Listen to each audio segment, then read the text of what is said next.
It is Colleen Wolfe joining us. It's great to have you, Colleen. Great to be here, guys. Yeah. Good morning. We had the bench press going on behind us a little bit ago. This place is popping off. Action-packed It day is. at the Combine. You got it. Where's you my got it. Where's my Bills swag? Well, yeah, it's in the mail. Okay. Yeah, Cool. Sure.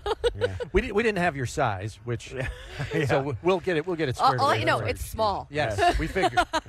Yeah. You're doing a podcast with Erica Tamposi, Split Ends. Uh-huh. Give us a little insight as to that. It's basically a football podcast that's not about football. Okay. But we had Much like our show. we had Nick Sirianni on yesterday, and we had so much fun with him. Yep.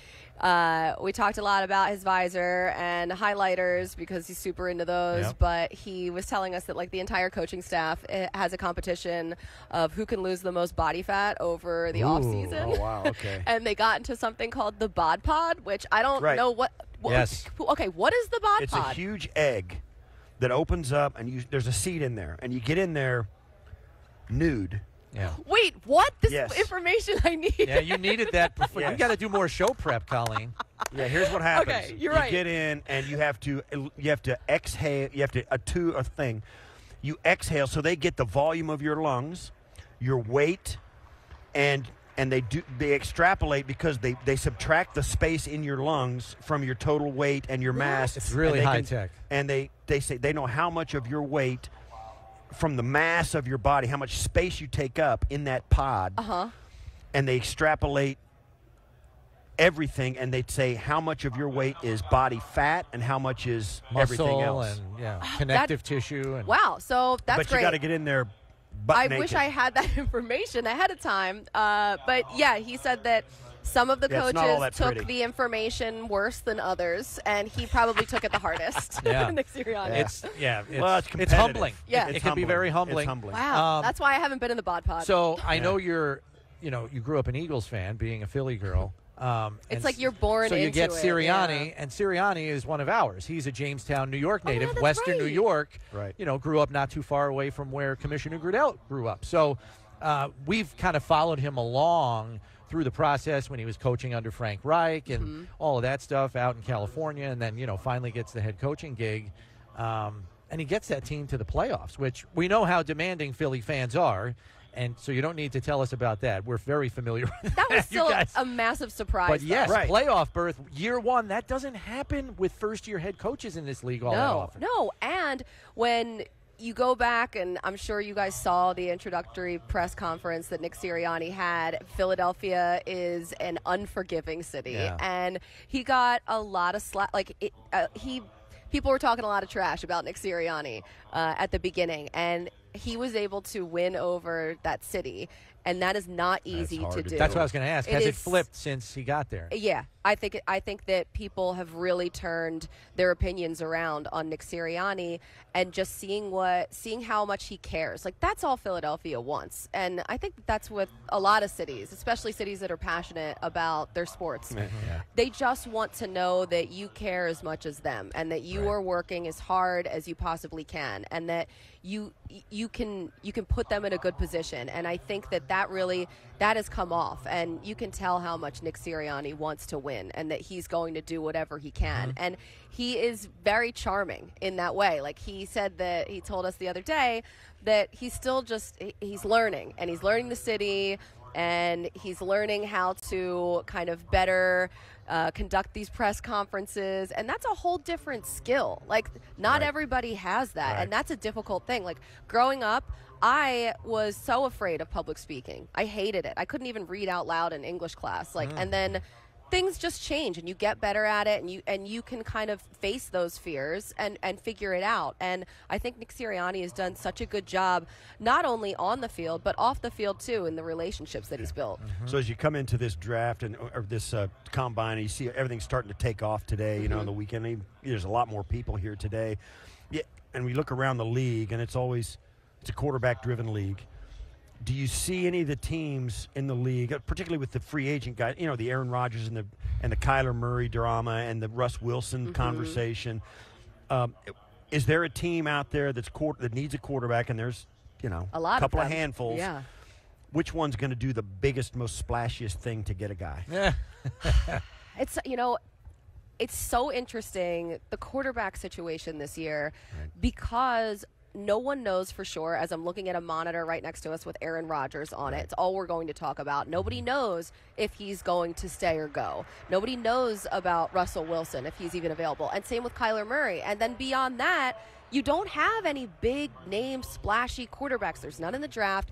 Free agency is like, I guess like the most exciting is Mitchell Trubisky, like Andy Dalton. That's I mean, it's, and I'm a huge believer in Trubisky. I heard him saying just what a difference the year in Buffalo has done for him mentally. He was overthinking things in Chicago. Just watching Josh Allen has really helped him in general. And so I guess maybe the problem is the Colts don't have the draft capital to make a splashy move. But I would think that if they did, they would be the ones to make that splash. But they already tried to do that last year with Carson Wentz, and it blew up in their face. The splashy part of it would be getting rid of the guy they got. Yeah, right. That's a splash in its own right. Here for a year and that moving could on. happen. Like that could very much happen, but they don't really have a lot of options. So if there were options, I think that he would be gone for sure. But I think there's also some teams that we're not even hearing about that have quarterbacks that might be movable.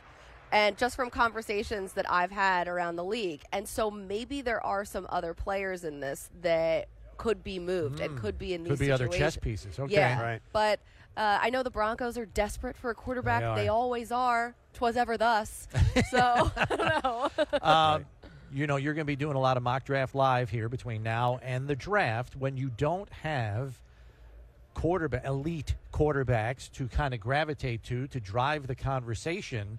And I know there are pass rushers expected to go in the first round. As many as 8 are getting first-round grades. But even those are not necessarily the elite of the elite. Some might go in the top 5, but you hear what all of these coaches and scouts are saying. They're saying, well, you don't really have a Chase Young in this draft. You don't really, but you might have pass rushers go early. So is that the position group that you think is going to drive the mock draft conversation between now and late April, like the pass rushers, because there really isn't anything else? Or might some other position come up and grab the attention of everybody? I mean, edge rushers, they always do, and this is a big draft for offensive linemen and tackles, but that doesn't really move the needle. Right.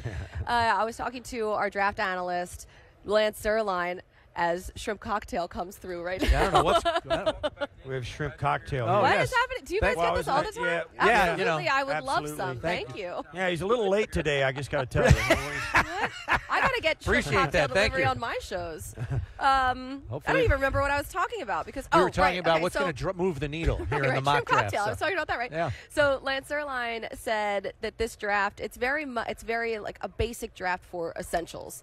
So I liken it to you're going grocery shopping and you got to get like paper towels, you got to get laundry detergent. Like you're not going for like some like exotic cut of meat for dinner or whatever. Yeah. So it's a toilet paper draft. It is. Yes, but the thing about that could make it You need potentially interesting is it's going to be a what's your flavor draft or what's on your grocery list draft. So the range in which players, like you can't zero in a player and say, well, he'll come off the board between 8 and 12. Yeah. It might be between 8 and 40, which could really make it a topsy-turvy kind of draft because it's going to be what's your flavor, right? Right, exactly. And I think for a lot of these classes, like the running back class, for example, there's a lot of talent in it, but it's a deep class, but it's not top-tier talent. Now, there's plenty of really wonderful running backs that have a lot of different skill sets, but you're not going to see a lot of these guys go at the top. So it's really just about these like defensive linemen, offensive linemen. You got like a lot of tight ends. That's a great deep class, but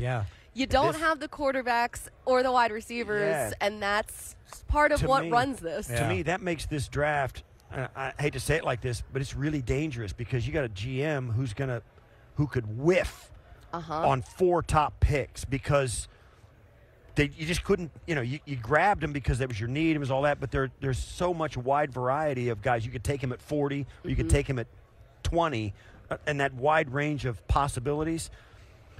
You could have a guy go and get 6 starters out of this draft or absolutely have 7 busts at the top of it. Wow. And you have a lot of GMs, too, that are on the hot seat. And then I also look at a situation like Philadelphia because they have the most draft capital in the first round, 3 first-round picks. Right. It's like Howie Roseman is not one to just sit and be quiet during this season. Like, he loves a splashy move, but there's not splashy players for those moves. So I'm not sure. I wonder if, with the lack of elite talent, if you're going to have a lot of teams, particularly somewhere between 10 and 25, looking to get out of there. Right. But I just don't know if the supply is going to meet the demand, because they're going to be like, hey, we're looking to trade out. You want to move up to 15? And I'm thinking the other end of the phone is going to be like, why would I do that? Right. Like, people are going to want to get out of round one, but I don't know if they're going to find any buyers. I mean, you just better hope that your scouting department is on top of their stuff. Like, they better hope that the talent in their scouting department is going to come through in this draft. Colleen, thanks so much for stopping by. I know you're busy. Thanks for taking some time with us. Yeah. Thank you, guys, and thank you for the shrimp cocktail. Yeah, we did that just for you. Delightful. Yeah. we pulled a few strings for you, Colleen. Thanks very much. We appreciate the time. Good luck with the mock drafts coming up. They are not going to be easy ones to decipher for sure. That's definite.